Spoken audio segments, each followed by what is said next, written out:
You hit her DMs yet already? Nah, I can't do that. Why? It gets lost in the millions of other ones. Yeah, but you Anthony Joshua. Well, like, you know. Now, are you scared to lose this lifestyle you're living by fighting a real champion? No, it's not so much the lifestyle I'm living. I feel I'm definitely scared to lose the lifestyle I'm living because the world isn't set up for us to make it and keep it. So I get that. So I've got to be smart. But in terms of fighting a real champion, that was a little stab. Like, you ain't fighting no real champion. We're gonna get to that. We're gonna get to that. That's what I'm saying. We're getting to that. Yeah, it's good. This is what we're here for as well. $20 you punch me in the face. It's gonna keep going up during the He interview. gets $20 million a fight. Why would he punch me for $20? He might get there after this. Come on, you insulting? You gonna let him insult you like that? Nah, look. So we fought. So in my 16th fight, I'm just on stats and facts. Like, I don't know why people. If I was from the States, you know, you guys have Hollywood, the biggest breakfast shows, music. And the skills. Wilder's last 2 fights, though, he fought Ortiz, tough fight, fought Fury, tough fight. Those 2 hard back-to-back fights. They are hard back-to-back fights. And I think he realized that if he wants to get the respect as a champion, he can't have 38 fights, 40 fights without fighting no one credible. So I think he's realized that, you know, I want to be popular in the States. I want to hang around with the athletes and the movie stars. Sharon and Stormzy. Yeah. One time at dinner, we was arguing, because, you know, I was saying Deontay will knock Anthony Joshua out, and they was like, they was highly upset by me saying that. Because they support it because everyone's going to support homegrown talent. But with that stardom stuff, I'm not really into that nonsense. I'm not really. I just think right now you have Luis Ortiz out there. He's a good fighter. Tyson Fury. Good fighter. You have Deontay Wilder. Good fighter. Why fight Big Baby Miller at this point in your career if you want to be looked at as one of the elite? If they look at you as one of the elite, why not fight one of those 3? I agree with you. It's a good question. So if you look at yesterday, right, how it's got everyone talking about it in our industry. It's a perfect move to come to the USA and fight. Like, I'm fighting in MSG. He's from Brooklyn, New York. So it made sense to fight. And then once I established myself here, then we look straight at the Luis Ortiz's if Wilder or Fury isn't ready, because my strategy was to fight Wilder in April because he was about this one face, one name champion. So we was like, all right, cool. Wilder has earned £10. We're going to offer him X. He wants all the belts. We've got all the belts. Biggest stadium, but he wasn't interested. So now what we've done, we've come to the States as well to show that if you don't want to do it on our turf, we can come here and we can box on your turf as well. So it's just a power move as well as a passionate move for the love of the sport. And then once I get Big Baby out of the way, if Wilder and Fury are still not interested because they was talking about blacklisting me, they don't really want me to be leading the pack as such in terms of negotiations, which is weird to me because there's enough for everyone to eat. Then I can look directly at Luis Ortiz because that's the next guy that I feel like once I've broken the market in the USA, he's a good fighter to fight. They're elite. Do you think you could beat any of those guys? 100%. What makes you think that? Stats and facts. I've been in the game a lot less time. I swam deeper and I've come out on top each time. So I just think just born to do what I do. And I don't need to boast and brag about it either. I'm just born to do what I do and there's no two ways about it. But I'm on record as saying I don't think you can beat any of those guys. Ortiz, Fury, or Wilder.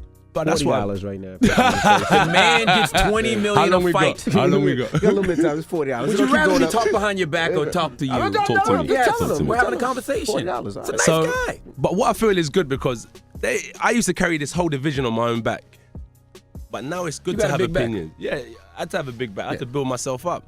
You know, have a thick skin because opinions and so on. But now it's good to have, I don't think you can beat Wilder. I don't think you can beat Fury. The division is thriving as a whole. Everyone's bringing something to the table now. Before, I was just sitting here. And that's why I got a lot of envy and hate because they were like, why him, why him, why him? But I was saying, but you guys have been professional 10, 15 years and never made the move to fight anyone. Tyson Fury fought Vladimir Klitschko, one fight, and now became a boxing god. But he's been professional 11 years. And I'm thinking, what took these boys so long to grow some nuts? To let their nuts down. And let their nuts down. When we come in and done it in 4 years, when it took them 10 years. So there's no reason why it can't happen. It's just timing, unfortunately. We feel that same way about you, though. We saw you fight Klitschko, but I mean, who since then? So Parker? So what happens is that, I fought in my 16th fight, took the title, defended it against Dominic Brazil, who Wilder's probably going to fight next. So it's like, why are you going backwards? But anyway, so fought Brazil, defended it against, I was supposed to fight Klitschko straight after. Defended it against Molina because Klitschko pulled out of an injury. Bang, Klitschko. So now I had my hand on one belt. 3 fights later, I took another belt. defended it against another fighter, beat Parker, took his belt. So now I'm saying I've collected everything. So it's like Lord of the Rings. I've got all 4. Wilder, come and see me. If you think you're the best in the world and the king of the division, come and beat me and prove it.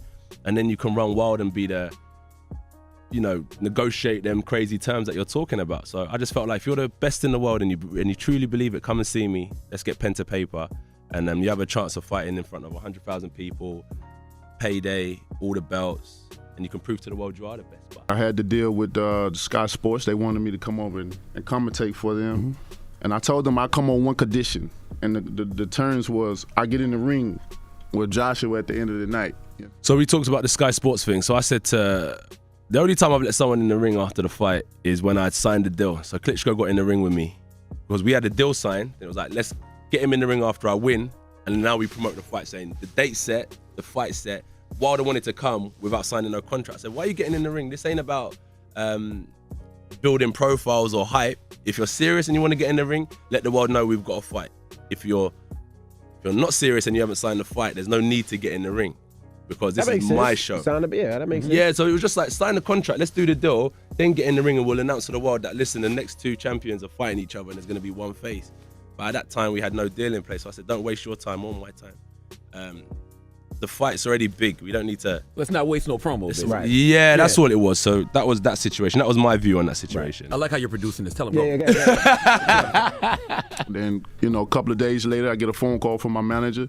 He was like saying that ain't going to be able to happen because Joshua talking about upping the security on me. I even heard about restraining orders and stuff, saying he don't want to hype the fight.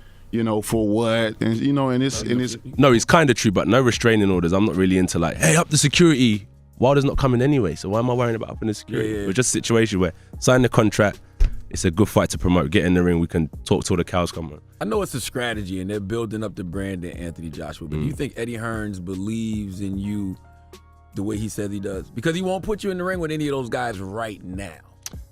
I just feel like we made the offers. Like we made Tyson Fury.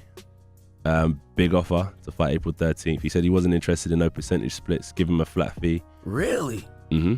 They made the offers to fight these guys. That was last April or this April coming? This April coming. This April coming. It doesn't seem like he's scared. That's surprising coming from Fury. Yeah, the proof's in the pudding. I could get up like emails and stuff. The proof's in the pudding. We made lucrative offers to get these guys to fight. And I'm saying that, like when I was fighting for the championship belt, I took the low end of the stick because I knew that I wanted to prove I was the best. And once I do that, I can sit here as king now and say, like, I run the division, now come and see me. Right. So I'm saying that I've got 4 of the major belts. Like, what more do you want? You can fight for the belts, your biggest payday. I've given you your biggest payday. Oh, you like the sisters? Yeah. My brother. I would shake your hand, but it's bleeding. The sisters are going to be happy to hit. Nope. Yes, that one's not bleeding. That was good. Right. Yeah, don't worry about that. Yeah, so... stupid. Yeah. Definitely. The American women are nice. You got somebody for him? Yeah, have you got someone for me? You got your eye on anybody? Who was that? My Bridget sent me one the other day. On the gram? Yeah, on the gram. Let me see. Oh, boy. Phone, I would have showed you. I might know her. She's a model. She was at the Rock Nation Law of the Future. Do you feel respected as a boxer? Do you know what, right? Yeah, I feel respected. I was having this debate the other day is that you can't look for it, though. Because I feel like I'll start doing things to kind of cater for people's expectation of what respect is. So I feel like, I think people appreciate you more when you're gone. And that's why I say it's not so much about now, it's about looking at myself in the mirror when I'm 80 years old and saying, I made the right decisions. That's the message that I'm trying to bring to people now is that don't worry, as long as you try, you ain't got nothing to lose. Are you setting it up already so when you lose the Ortiz or lose the Fury or lose the Wilder, we remember what you just said? Nah, because if that was the situation, I feel like I wouldn't take it so serious. If I was already thinking I'm going to lose, I wouldn't really dedicate myself to the game. I think, all right, what else can I get out of this game? Because I'm not going to win anyway. But it's not that situation, but I just know the reality of life. And I'm quite real to myself that if I sleep late, I'm going to wake up tired. If I eat burgers, I'm not going to be able to train properly. If I fight the best in the world, then they've got a puncher's chance. If these guys are 18 stone and they land flush on my jaw, it might not be. So I need to kind of work on my defense. If you get a decision with Big Baby, we all gonna be looking at you like, I'm telling you, he ain't ready for the big dogs. This is a situation. Damn, y'all make it seem like Big Baby trash. Okay. Yeah. He's not trash. If Anthony Joshua is who people say he is, Yeah, you're he should right. knock out Big Baby. That's what I need. I need him in my corner. Okay. That's what I need to hear when I'm tired. If you are who they say you are, you need to. You better knock him out. Yeah.